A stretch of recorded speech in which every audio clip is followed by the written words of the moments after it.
പശ്ചിമേഷ്യൻ രാജ്യത്തെ ആകെ ഒലച്ചുകൊണ്ട് അമേരിക്കയും ഇസ്രായേലിനും കനത്ത പ്രഹരമേൽപ്പിക്കുന്ന ഒരു നിർണായക വാർത്തയും അതുപോലെ നയതന്ത്ര നീക്കങ്ങളുമാണ് ഇപ്പോൾ പുറത്തു വന്നുകൊണ്ടിരിക്കുന്നത്. അമേരിക്കയുടെയും ഇസ്രായേലിൻ്റെയും ഒരൊറ്റ കപ്പൽ പോലും ഇനി ഹോർമുസ് കടലിടുക്ക് വഴി കടന്നു പോകില്ല. തന്ത്രപ്രധാനമായ ഈ സമുദ്രപാത പൂർണ്ണമായും അവരുടെ മുന്നിൽ അടച്ചിട്ടിരിക്കുകയാണ്. അതുകൊണ്ട് തന്നെ ഇനി പടിഞ്ഞാറൻ ശക്തികൾ എത്രയൊക്കെ പരിശ്രമിച്ചാലും ശരി, ഇസ്രായേലും അമേരിക്കയും സമാനതകളില്ലാത്ത പ്രതിസന്ധിയിലേക്കാണ് കൂപ്പുകുത്താൻ പോകുന്നത്.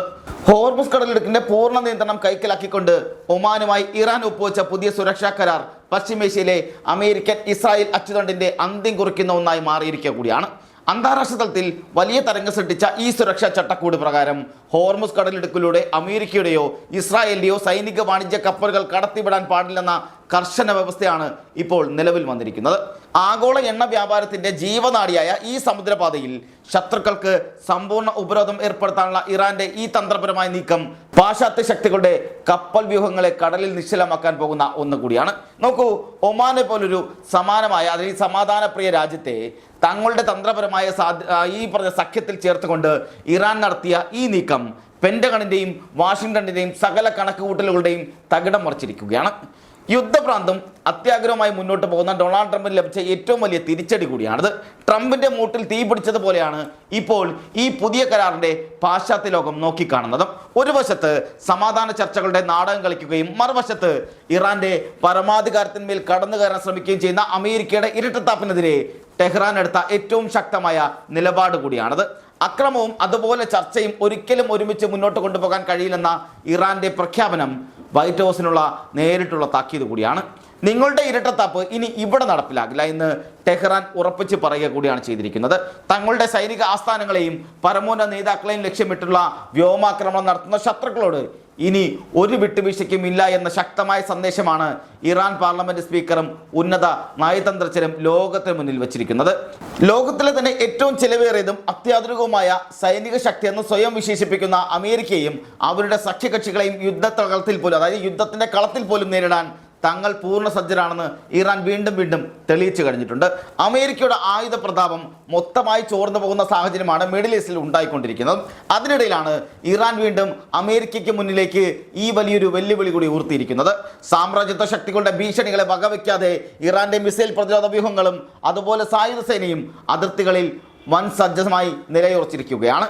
അമേരിക്കൻ ഉപരോധങ്ങളെയും വ്യോമാക്രമണങ്ങളെയും മറികടന്നുകൊണ്ട് മുന്നോട്ട് പോകാൻ തങ്ങളുടെ ദേശീയ മിസൈൽ സാങ്കേതിക വിദ്യയ്ക്ക് കഴിയുമെന്നാണ് ഇറാൻ തെളിയിച്ചിരിക്കുന്നത്. അത് വിദേശായുധങ്ങളെ ആശ്രയിക്കുന്ന പടിഞ്ഞാറ് സഖ്യത്തിനുള്ള കനത്ത പ്രഹരമായി കൂടി മാറുകയും ചെയ്യുന്നു. കോടിക്കണക്കിന് ഡോളറിന്റെ വിദേശായുധങ്ങൾ വാങ്ങി മിഡിൽ ഈസ്റ്റിൽ മേധാവിത്വം സ്ഥാപിക്കാൻ ശ്രമിക്കുന്ന ശക്തികൾ ഇറാന്റെ പ്രതിരോധ കരുത്തിന് മുന്നിൽ പതറുന്ന കാഴ്ചയാണ് ലോകം കണ്ടുകൊണ്ടിരിക്കുന്നത്. ഹോർമുസ് കടലിടുക്കിലെ പുതിയ സുരക്ഷാ കരാറും ശത്രുക്കളെ അതിർത്തി കടന്ന് ആക്രമിക്കാനുള്ള ഇറാന്റെ സന്നദ്ധതയും വ്യക്തമാക്കുന്നത് പശ്ചിമേഷ്യൻ രാഷ്ട്രീയത്തിന്റെ കൺട്രോൾ റിമോട്ട് ഇപ്പോൾ ടെഹ്റാന്റെ കൈകളിലാണ് എന്നുള്ളതാണ്. സാമ്രാജ്യത്വ കടന്നുകയറ്റങ്ങൾക്കെതിരെ മുസ്ലിം രാജ്യങ്ങൾ ഒന്നിച്ചു നിൽക്കണമെന്ന ഇറാന്റെ ആഹ്വാനം മിഡിൽ ഈസ്റ്റിൽ ഒരു പുതിയ പ്രതിരോധ സഖ്യത്തിന് ജന്മം നൽകിയിരിക്കുക കൂടിയാണ്. ഇതാണ് ഇപ്പോൾ പെന്റഗണിന്റെ ഏറ്റവും വലിയ ഭയവും ഉണ്ടാക്കുന്നത്. എന്നാൽ ഈ കടുത്ത യുദ്ധസമാനമായ സാഹചര്യങ്ങൾക്കിടയിലും ഇറാന്റെ ആഭ്യന്തര സുരക്ഷയും അതുപോലെ ഭരണസ്ഥിരതയും തകർക്കാൻ ലക്ഷ്യമിട്ട് ഇസ്രായേൽ മാധ്യമങ്ങൾ വൻതോതിൽ വ്യാജ പ്രചരണങ്ങൾ അഴിച്ചുവിട്ടുകൊണ്ടേയിരിക്കുകയാണ്. ഇറാന്റെ പുതിയ പരമോന്നത നേതാവ് മുജ്തബ ഖമേനി അതീവ ഗുരുതരാവസ്ഥയിലാണെന്നും അദ്ദേഹം അത്യാസന്ന നിലയിലാണെന്നും ഇസ്രായേൽ ചാനൽ 14 അടക്കമുള്ള മാധ്യമങ്ങൾ പ്രചരിപ്പിച്ചുകൊണ്ടേയിരിക്കുകയാണ്. കോം നഗരത്തിലെ രഹസ്യ കേന്ദ്രത്തിൽ അദ്ദേഹം ചികിത്സയിലാണെന്നും ഏത് നിമിഷവും എന്തും സംഭവിച്ചേക്കാമെന്ന രീതിയിലുമാണ് പാശ്ചാത്യ ഈ പറഞ്ഞ യഹൂദ മാധ്യമങ്ങൾ വാർത്തകൾ ചമച്ചുകൊണ്ടിരിക്കുന്നത്. പക്ഷേ യുദ്ധക്കളത്തിൽ നേരിടാൻ കഴിയാതെ വരുമ്പോൾ ഇറാൻ ജനതയുടെ ആത്മവീര്യം തകർക്കാൻ ഇസ്രായേൽ നടത്തുന്ന പതിവ് മനഃശാസ്ത്ര യുദ്ധമുറ മാത്രമാണിതെന്ന് പ്രതിരോധ വിദഗ്ധർ ചൂണ്ടിക്കാട്ടുന്നുണ്ട്. ഇതിനെല്ലാം പിന്നാലെ യഥാർത്ഥ കാരണം എന്താണെന്ന് കൂടി നോക്കേണ്ടതുണ്ട്. മുൻ പരമോന്നത നേതാവ് ആയത്തുള്ള അലി ഖമേനിയുടെ വേർപാടിന് പിന്നാലെ രാജ്യത്തിന്റെ ഭരണമേറ്റെടുത്ത മുജ്തബ ഖമേനിയെ നേരിട്ട് കാണാൻ സാധിക്കുന്നില്ലെന്ന ഇറാൻ പ്രസിഡന്റ് മസൂദ് പെസഷ്കിയാന്റെ വാക്കുകളെ ഇസ്രായേൽ മനഃപൂർവ്വം വളച്ചൊടിക്കുകയാണ് ചെയ്തിരിക്കുന്നത്. യുദ്ധസമയത്ത് പരമോന്നത നേതാവിന്റെ സുരക്ഷ മുൻനിർത്തി ഇറാന്റെ ആഭ്യന്തര മന്ത്രാലയം ഏർപ്പെടുത്തിയ കനത്ത സുരക്ഷാ പ്രോട്ടോക്കോളുകളെയാണ് അസുഖപൂരമായി ശത്രുക്കൾ ചിത്രീകരിച്ചത്. തങ്ങളുടെ പുതിയ നേതാവ് റഷ്യയുടെ സുരക്ഷിതമായ പ്രതിരോധ വലയത്തിലാണെന്ന ഡൊണാൾഡ് ട്രംപിന്റെ മുൻ പ്രസ്താവനകളെ പോലും മറന്നുകൊണ്ടാണ് ഇസ്രായേൽ ഇപ്പോൾ ഇത്തരം ഒരു കള്ളക്കഥയുമായി രംഗത്തെത്തിയിരിക്കുന്നത്. യുദ്ധമുഖത്ത് പതറി നിൽക്കുന്ന ഇസ്രായേൽ സൈന്യത്തിന് താൽക്കാലിക ആശ്വാസം നൽകാൻ വേണ്ടിയാണ് സ്വന്തം മാധ്യമങ്ങളുടെ അവർ ഇത്തരം അപവാദ പ്രചരണങ്ങൾ പ്രചരിപ്പിച്ചുകൊണ്ടിരിക്കുന്നത്. എന്നാൽ ഭരണകൂടത്തിന്റെ തലപ്പത്ത് നിന്നും ഈ വ്യാജ വാർത്തകളെ തള്ളിക്കളഞ്ഞുകൊണ്ട് ഇറാൻ തങ്ങളുടെ സൈനിക നീക്കങ്ങളുമായി അതിവേഗം മുന്നോട്ട് കൊണ്ടുപോയിക്കൊണ്ടിരിക്കുകയാണ്. ഇസ്രായേലിന്റെയും അമേരിക്കയുടെ മോഹങ്ങൾ ഹോർമുസ് കടലിടുക്കിൽ ഇറാൻ ഏർപ്പെടുത്തിയ ഈ പുതിയ കപ്പൽ വിലക്ക് വരും ദിവസങ്ങളിൽ അവർക്ക് സാമ്പത്തികമായും സൈനികമായും താങ്ങാൻ കഴിയാത്ത തിരിച്ചടിയായി കൂടി മാറും.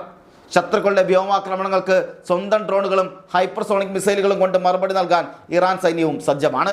പടിഞ്ഞാറൻ മാധ്യമങ്ങളുടെ വ്യാജ വാർത്താ നിർമ്മിതികളെ വകവയ്ക്കാതെ മിഡിൽ ഈസ്റ്റിലെ ഏറ്റവും ശക്തമായ സൈനിക വ്യൂഹമായി ഇറാൻ മാറിക്കഴിഞ്ഞു എന്നുള്ള യാഥാർത്ഥ്യമാണ് ഇപ്പോൾ യുദ്ധഭൂമിയിൽ നിന്നും വ്യക്തമാകുന്നത്.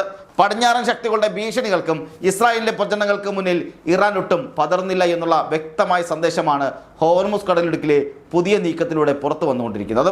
നേരിട്ടുള്ള പരാജയങ്ങൾ മറച്ചുവെക്കാൻ ശത്രുക്കൾ കള്ളക്കഥ ശമിക്കുമ്പോൾ സ്വന്തം സൈനിക കരുത്തിലും നയതന്ത്രത്തിലും ഉറച്ചു നിന്നാണ് ടെഹ്റാൻ മറുപടി നൽകുന്നത്. പരമോന്നത നേതാവ് മുജ്തബ കമീനിയുടെ നേതൃത്വത്തിൽ ഇറാന്റെ ഭരണകൂടവും സായുധ സേനയും കൂടുതൽ ശക്തമായ പ്രതിരോധ വ്യൂഹമാണ് രാജ്യത്തിന് ചുറ്റും തീർത്തുകൊണ്ടിരിക്കുന്നത്. അമേരിക്കൻ സാമ്രാജ്യത്വത്തിനും ഇസ്രായേലിന്റെ അധിനിവേശ രാഷ്ട്രീയത്തിനും മിഡിൽ ഈസ്റ്റ് ഇനി പഴയതുപോലെ ഏകപക്ഷീയമായി മുന്നേറാൻ കഴിയില്ലെന്ന് ഈ പുതിയ ലോകക്രമം തെളിയിക്കുന്നുണ്ട്. സമാധാന ചർച്ചകളുടെ മറവിൽ അക്രമം തുടരുന്ന ഇരട്ടത്താപ്പ് നയം ഇനി നടപ്പില്ലെന്ന യാഥാർത്ഥ്യം വൈറ്റ് ഹൗസിന് മനസ്സിലാക്കി കൊടുക്കാൻ ടെഹ്റാന് കഴിഞ്ഞിട്ടുമുണ്ട്. ഒമാനെ പോലുള്ള തന്ത്രപ്രധാന സഖ്യകക്ഷികളെ ഒപ്പം നിർത്തിക്കൊണ്ട് ഇറാൻ ഉയർത്തുന്ന ഈ പ്രതിരോധം പശ്ചിമേഷ്യൻ രാഷ്ട്രീയത്തിന്റെ ഗതി പൂർണ്ണമായി മാറ്റിമറിക്കുകയും ചെയ്യും. ചുരുക്കത്തിൽ പശ്ചിമേഷ്യയിലെ അമേരിക്കൻ ഇസ്രായേൽ അച്ചുതണ്ടിന്റെ അപ്രമാദിത്വത്തിന് കനത്ത പ്രഹരമേൽപ്പിച്ചുകൊണ്ടാണ് ഇറാന്റെ പുതിയ സൈനിക നയതന്ത്ര നീക്കങ്ങൾ പുരോഗമിച്ചുകൊണ്ടിരിക്കുന്നത്. ഉപരോധങ്ങളും വ്യോമാക്രമണങ്ങളും കൊണ്ട് ഒരു ജനതയുടെ ആത്മവീര്യത്തെ തകർക്കാൻ കഴിയില്ല എന്ന് ടെഹ്റാൻ വീണ്ടും തെളിയിച്ചിരിക്കുകയാണ്. അന്താരാഷ്ട്ര ഭീഷണികളെ കാറ്റിൽ പറത്തിക്കൊണ്ട് തങ്ങളുടെ പരമാധികാരവും പ്രാദേശിക മേധാവിത്വവും സംരക്ഷിക്കാൻ ഇറാൻ ഏതറ്റം വരെയും പോകുമെന്ന പ്രഖ്യാപനത്തോടെയാണ് ഈ യുദ്ധമുഖം ഒരു പുതിയ തലത്തിലേക്ക് നീങ്ങിക്കൊണ്ടിരിക്കുന്നത്.